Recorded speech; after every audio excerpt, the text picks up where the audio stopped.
कसे आहात बालमित्रांनो? मागच्या व्हिडिओत मी तुम्हाला पन्नाधायची गोष्ट सांगितली होती, आठवतंय ना? नसेल ऐकली तुम्ही तर माझा हा व्हिडिओ माधवी आजीचा कट्टा गोष्ट पन्नाधायची तुम्ही जरूर ऐका. त्याचसोबत मी एक अजून व्हिडिओ केला होता, त्यात बहादूर प्राण्यांची गोष्ट सांगितली होती. त्यात चेतक या घोड्याची गोष्ट सांगितली होती, जो महाराणा प्रतापचा आवडता घोडा होता आणि त्यांनी आपल्या धन्याचे प्राण वाचवण्यासाठी आपला जीव दिला होता. त्याच महाराणा प्रतापची गोष्ट, ज्या मुलाला पन्नाधायनी वाचवलं ते उदयसिंह राजा झाले पुढे, आणि त्यांचाच मुलगा महाप्रतापी महाराणा प्रताप यांची गोष्ट आज मी तुम्हाला सांगणार आहे. मेवाडचे राजे महाराणा प्रताप आणि महाराष्ट्रातले आपले शिवाजी यांच्या दोघांच्या आयुष्यात मला खूप साम्य जाणवलं. शिवाजी महाराजांचं संपूर्ण आयुष्य सह्याद्री पर्वताच्या दऱ्याखोऱ्यात मुघलांशी लढताना गेलं. तसंच अकबराशी सतत 12 वर्ष लढा अरावली पर्वताच्या दऱ्याखोऱ्यात लपून छपून गनिमी काव्याने महाराणा प्रतापने दिला.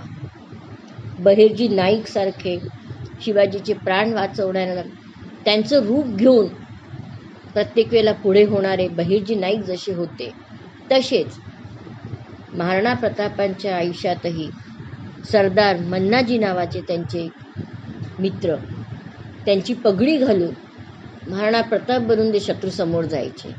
जीवाला जीव लावणारे, त्यांच्यासाठी प्राण देणारे असे विश्वासू लोक यांनी कमवली होती. अकबर बादशहा अरब देशातून आलेला परकीय, त्याला आपला राज्य बळकवू द्यायचं नाही हा प्रण त्यांनी केला.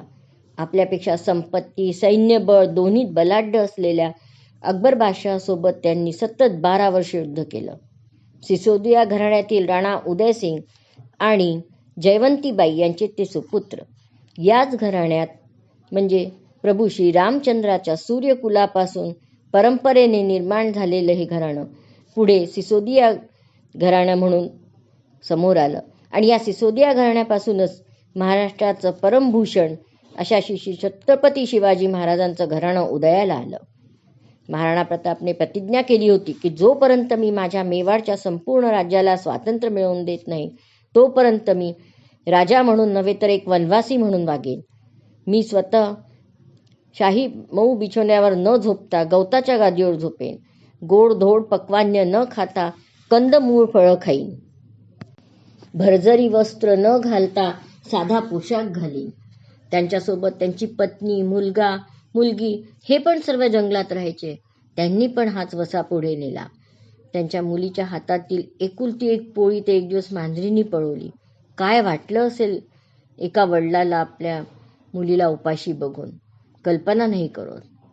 हळूहळू धनसंपत्ती सगळी संपत गेली.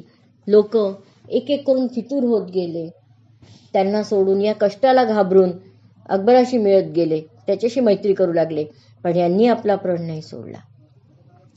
पण त्यांचा माणसाच्या चांगुलपणावर विश्वास होता, आणि म्हणूनच एक वेळ अशी आली की त्यांना सोडून गेलेले लोक सुद्धा परत आले आणि कित्येकांनी त्यांना मदत केली. त्यांच्याच दरबारातील सरदार भामाशाह यांनी आपली सर्व संपत्ती महाराणा प्रताप समोर ओतली.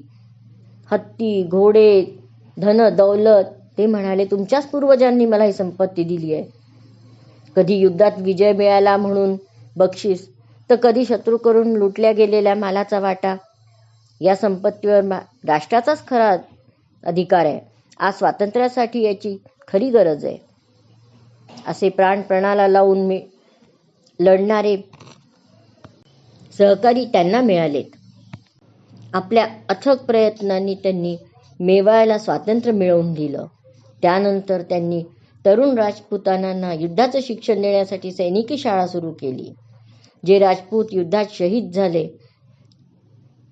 त्यांच्या घरच्या लोकांसाठी शिक्षणाची, त्यांच्या मुलाबाळांच्या मुलींच्या लग्नाची सोय त्यांनी केली.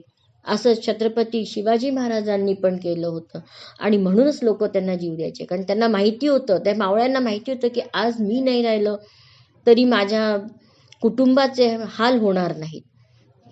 हाच तर खरा विश्वास असतो. हाच खरा विश्वास आपल्या प्रजेत निर्माण करणारा राजा खरा राजा असतो.